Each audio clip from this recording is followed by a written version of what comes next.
Do you want to know what the drug companies do? The American drug companies, do you know what they want to do? They run the government of America. Do you know that? Don't you read in the paper every day that diabetes is going to eat Indians up? Everybody will be a diabetic in the next 10 years. Haven't you seen that? Every day in the papers it comes. How true is it, do you think? There was a thinking physiologist in 1844. His name was Charles Sherrington. Charles Sherrington was very young when he became the professor of physiology, but a very brilliant chap, and he was accepting his post as the professor and head of the Department of Physiology, and he gave this speech, I quote, "The positive sciences will never be able to answer the question why. They will at best answer the question how or how much. Ratio re, therefore, is not reason why. I can answer how does a muscle contract as a physiologist, but I'll never be able to say why does the muscle contract. I can tell you how does the heart contract, but I can't tell you why does the heart contract. For why, you must go to teleology, philosophy, religion, and what have you. And there is a teleologic view. I see a nice thing there written. Nature protects every living being. I think this is a very, very pregnant statement. You imagine now, don't you read in the paper every day that diabetes is going to eat Indians up? Everybody will be a diabetic in the next 10 years. Haven't you seen that? Every day in the papers it comes. How true is it, do you think? Probably 2% true. 98% false. Because these are all artificial statistics engineered and produced by vested interests who want to sell their drugs. And this is done through so-called medical scientists whose research, quote unquote, is heavily funded by these drug companies. Do you want to know what the drug companies do? Not the Indian drug companies. They don't have that kind of money. The American drug companies, do you know what they want to do? They run the government of America. Do you know that? President Bush has a much bigger lobby of the drug company helping him, 3 times the size of the lobby of the oil companies. Can you believe that? You know why he went to Iraq? To get oil. Okay, that's one lobby, oil lobby. But the drug lobby is 3 times more powerful. Don't believe me. I'm not. Read this book if you want. This book is called The Truth About Drug Companies. This is a fascinating book. Each one of you must read. The Truth About Drug Companies. How they deceive us, what to do about it, full stop. This is the whole title of the book. It's not written by an ordinary ass like M Hegde. It's written by the former editor of the New England Journal of Medicine, who was the editor for 20 years. Before that, her husband was the editor for 20 years. So between the wife and the husband, they were the editors of the New England Journal of Medicine, which is supposed to be the Mecca of medicine in the United States of America, for 40 long years. Her name is Marcia, M-A-R-C-I-A, Angel, A-N-G-E-L-L. And this book is published by Random House, New York. And she has sold 1 million copies in 1 month and has become a multi-millionaire herself. She resigned the editorship of the New England Journal of Medicine because the journal owners changed the policy. Her husband had made a policy 40 years ago that anybody who receives money from the drug company shall not write an expert editorial in the New England Journal of Medicine. Now the management said 1 year ago, there is hardly anyone who has not taken money from the drug company. If you want to know how doctors are being paid by the drug companies, read this editorial in the JAMA, Looking the Gift Horse in the Mouth. JAMA is the most prestigious American journal. Looking the gift horse in the mouth. How from the 3rd year medical student till he is buried or cremated, the drug companies run doctors' lives. Anyway, if you don't believe anyone of these things, there's a very interesting book written by a doctor who resigned his job and researched to write it. It's called Overdosed America. O-V-E-R-D-O-$E-D America. Instead of yes, it's a dollar there. Overdosed America. Do you want to know what the drugs do? The 4th important cause of death in the United States of America is ADR, Adverse Drug Reactions. Do you know what the first cause of death?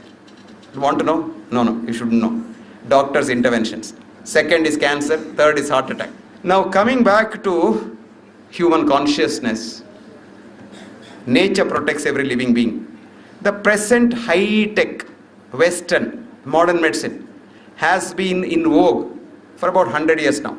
Of course, it was in the various forms, it was there for 5,000 years. From 100 BC in Greece, from Hippocrates.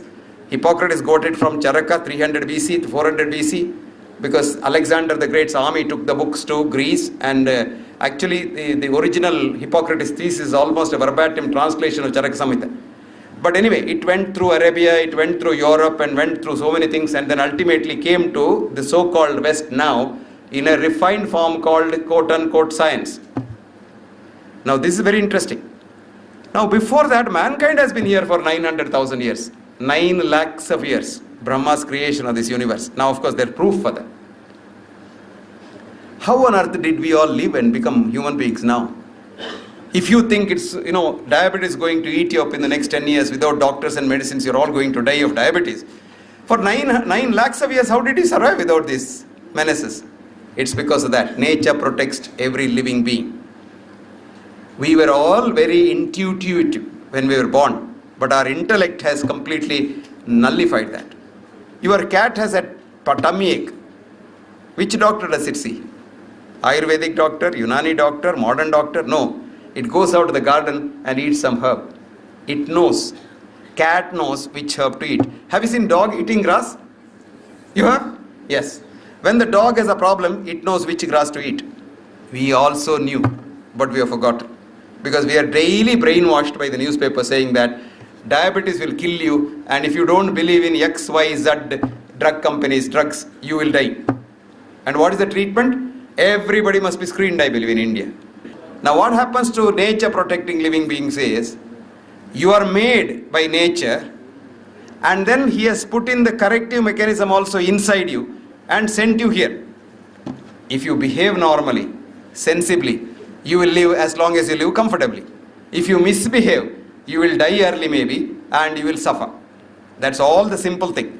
Nature has a cure for everything. Did you know that? Most of our drugs are discovered like that.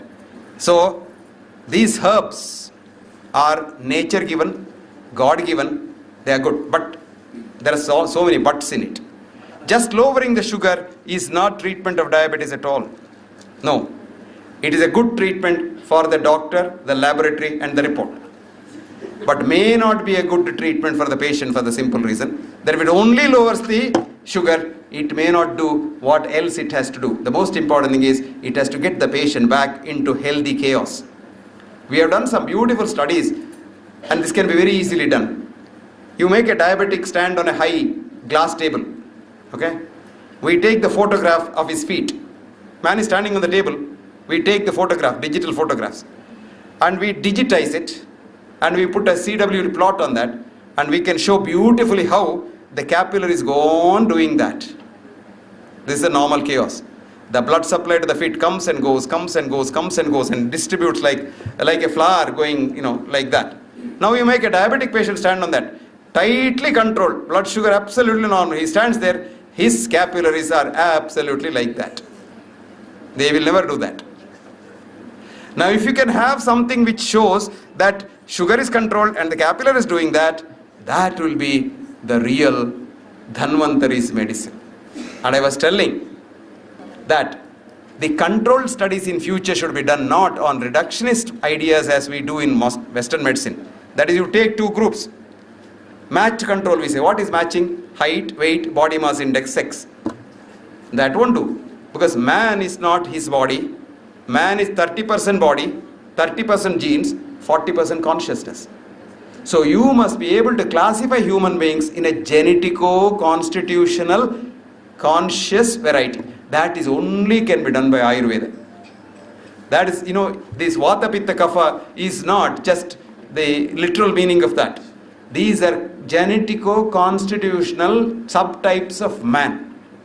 Now, somebody has developed a further thing. There are 500 subtypes of Vata Pitta Kapha, and all that can be computerized today, and you can get the CD from Pune University. There's a man called Bhushan Patwardhan. You write to him, he will send you the CD. You can put it there, and then any patient who comes to you, if you have a long questionnaire to know all about him, his worries, his anxiety, his background, etc., etc., etc., and type it onto the computer, press a button, you get a subtype of that man. Now you must get, say, 100 people, and they are typed into various types, and you must compare the same type individuals with the other type. This is the real control study for the future.